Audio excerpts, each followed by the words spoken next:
Assalamualaikum warahmatullahi wabarakatuh. Perkenalkan kami dari mahasiswa Asa Unggul jurusan Teknik Informatika. Kali ini kami akan menjelaskan mengenai HIPAA atau Health Insurance Portability and Accountability Act. Sebelumnya, saya akan memperkenalkan anggota kelompok kami, yaitu ada Arhan Malik Al-Rashid, Noval Yusuf Alfian, Gusti Putu Wulandari, Denis Adityansyah, Fajri Zul Kudua, dan Yunus Cornelis KB. Baik, jadi di sini ada HIPAA ya, yaitu adalah Health Insurance Portability and Accountability Act. Jadi HIPAA ini adalah undang-undang Amerika Serikat yang memberikan ketentuan privasi dan keamanan data untuk menjaga informasi medis.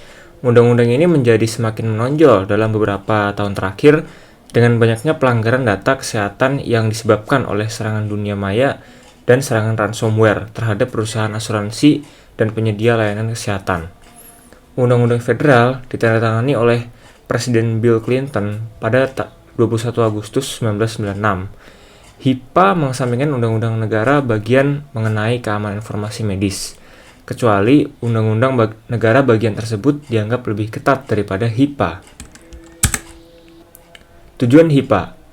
HIPAA yang dikenal sebagai Hukum Publik 104-109 memiliki dua tujuan utama, yaitu untuk memberikan perlindungan asuransi kesehatan berkelanjutan bagi para pekerja yang kehilangan atau berganti pekerjaan dan pada akhirnya mengurangi biaya perawatan kesehatan dan dengan menstandarkan transmisi elektronik dalam transaksi administrasi dan keuangan, memerangi penyalahgunaan, penipuan, dan pemborosan dalam asuransi kesehatan dan memberikan pelayanan kesehatan, serta meningkatkan akses terhadap layanan perawatan jangka panjang dan asuransi kesehatan. Selanjutnya ada 5 komponen utama dalam HIPAA. HIPAA Health Insurance Requirements melindungi perlindungan asuransi kesehatan bagi individu yang kehilangan atau berganti pekerjaan. Peraturan ini juga melarang rencana kesehatan kelompok untuk menolak memberikan jaminan kepada individu dengan penyakit tertentu dan kondisi yang sudah ada sebelumnya, serta melarang menetapkan batas jaminan seumur hidup.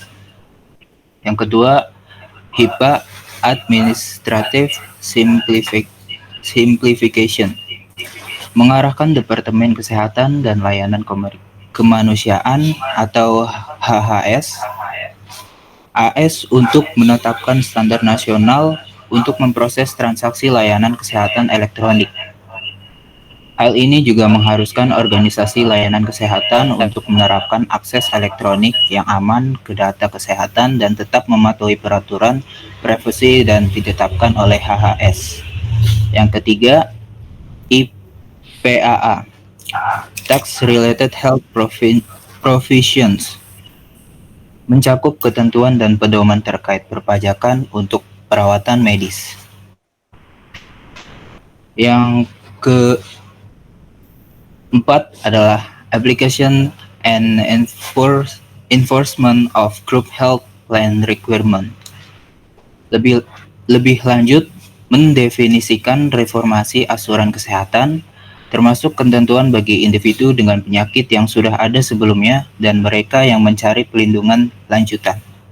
Yang kelima adalah Revenue Offsets, mencakup ketentuan mengenai asuransi jiwa milik perusahaan dan perlakuan terhadap mereka yang kehilangan kewarganegaraan AS untuk tujuan pajak penghasilan.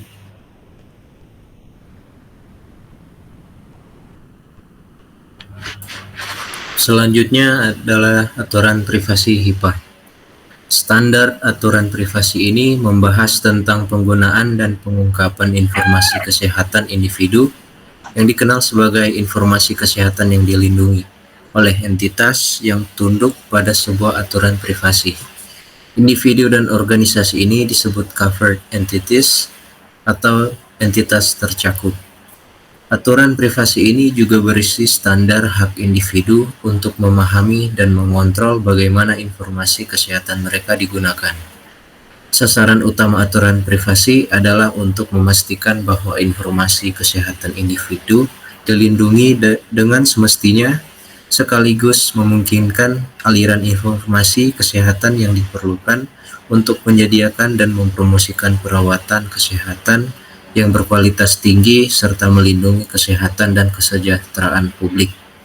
Aturan privasi mencapai keseimbangan yang memungkinkan penggunaan informasi penting sekaligus melindungi privasi orang yang mencari perawatan dan penyembuhan.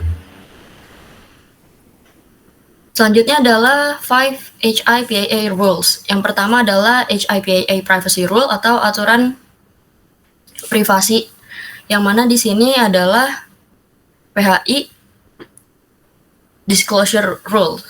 Yang kedua adalah HIPAA security rule atau aturan keamanan HIPAA, yaitu standar untuk menjaga IPHI. Yang ketiga adalah breach notification rule atau aturan pemberitahuan pelanggaran, yaitu 60 hari untuk memberitahu HHS atau HHS. Yang keempat ada omnibus rule atau aturan omnibus, yang mana menggabungkan aturan HITACH dengan atau menjadi aturan HIPAA ini. Dan yang terakhir adalah enforcement rule, yaitu aturan bagaimana investigasi itu dilakukan. Yang kedua adalah most common HIPAA violation causes atau penyebab adanya kekerasan di HIPAA ya. Yang pertama itu adalah professional hackers atau kita tahu sendiri yaitu peretas profesional. Yang kedua adalah incorrect admin procedures atau prosedur admin yang salah. Yang ketiga adalah insufficient IT security measures atau langkah-langkah keamanan IT atau teknik informatika tersebut itu yang tidak memadai. Yang keempat adalah employee dishonesty atau dia karyawan yang tidak jujur. Kemudian employee accidental disclosure atau pengungkapan yang tidak sengaja oleh karyawan. Selanjutnya adalah business associate disclosure atau pengungkapan dari rekan bisnis. Ada juga unauthorized access to record atau akses yang tidak sah terhadap catatan-catatan atau record. Unauthorized access juga sama seperti yang sebelumnya. Kemudian lost or stolen devices atau perangkat yang hilang atau dicuri.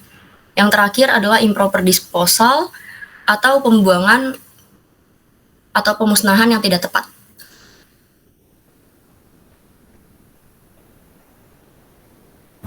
Selanjutnya untuk entitas yang terlibat, yang pertama ada penyedia layanan kesehatan. Setiap penyedia layanan kesehatan terlepas dari ukuran praktiknya yang secara elektronik mengirimkan informasi kesehatan sehubungan dengan transaksi tertentu. Transaksi ini termasuk klaim, pertanyaan tentang kelayakan manfaat, permintaan otorisasi rujukan, dan transaksi lain yang standarnya telah ditetapkan oleh Departemen Kesehatan dan Pelayanan Kemanusiaan atau Department of Health and Human Service berdasarkan aturan transaksi HIPAA. Selanjutnya ada asuransi, entitas yang menyediakan atau membayar biaya perawatan medis.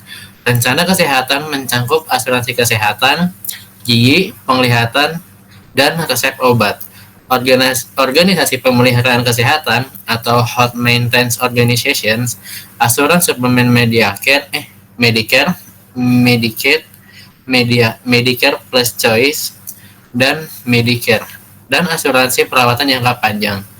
Tidak termasuk kebijakan ganti rugi tetap panti jompo. Rencana kesehatan juga mencakup rencana kesehatan kelompok yang disponsori pemberi kerja, rencana kesehatan yang disponsori pemerintah dan gereja, dan rencana kesehatan multi pemberi kerja. Juga ada lembaga clearing perawatan kesehatan. Lembaga clearing layanan kesehatan adalah sebuah entitas yang memproses informasi kesehatan non-standar yang mereka terima dari entitas lain ke dalam format standar atau sebaliknya. Contohnya termasuk layanan penagihan dan sistem perawatan kesehatan komunitas untuk mengelola data kesehatan. Clearing adalah metode pemindahan atau transfer uang antar rekening yang disebut juga dengan istilah lalu lintas giro atau LLG. Lembaga clearing adalah entitas yang menyelenggarakan jasa clearing dan penjaminan penyelesaian transaksi bursa. Clearing adalah proses penentuan hak dan kewajiban dari anggota clearing dalam kurung perusahaan efek yang dihasilkan dari transaksi efek yang dilakukannya di bursa efek.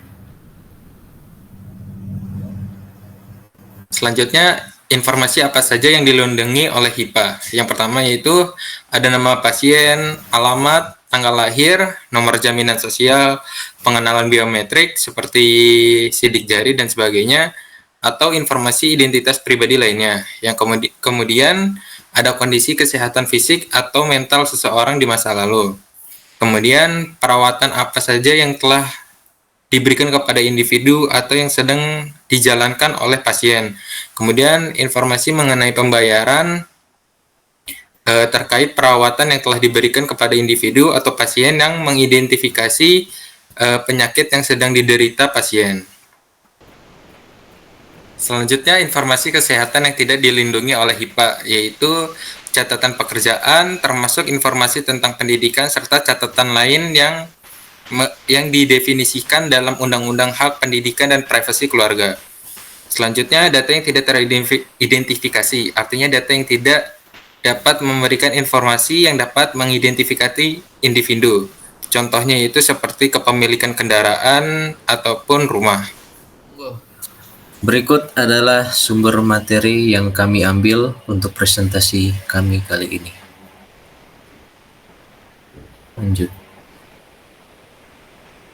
Sekian presentasi dari kelompok kami. Terima kasih banyak.